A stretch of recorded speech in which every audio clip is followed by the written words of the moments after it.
nagkada kitang groundbreaking para Tolosa Stadium.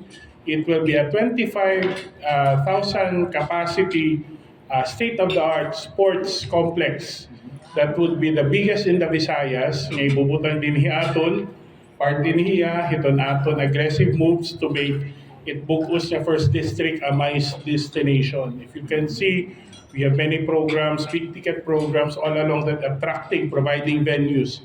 So sports will all be there. But then again, as I mentioned yesterday during the ceremony, iningaton mga gimbubuhat diri ni kay Bakay Sports o Bakay Services or mga conferences.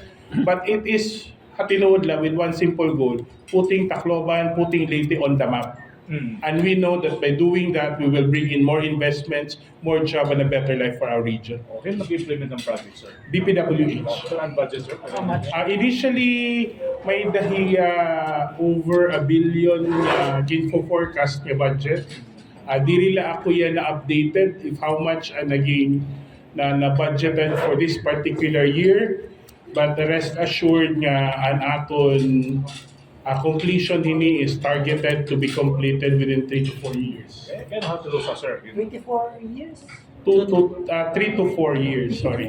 Kaya Tolosa. Ayaw gagman.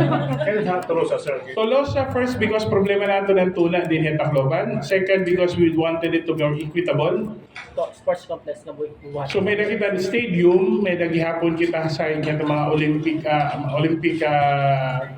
Olympic size nga pool, tapos standard nga basketball court, volleyball. Kung ano nga mga sports ito kikinahanglanan. Wait, kung makompleto, can this help na like makapag-post ito this time Visayas sa mga international? Well, that's the goal. The goal is to really put Eastern Visayas on the map. Not only for this particular avenues like sports or conferences, but really bring the attention of the entire country nga din yan Eastern Visayas.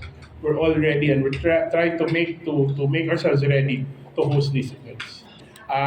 Damo ini nga big ticket programs dirila Tolosa. There's going to be infectious diseases hospital Hapalo, which is what we're doing with and Benjamin Romualdez. Eventually will be a localized RITM.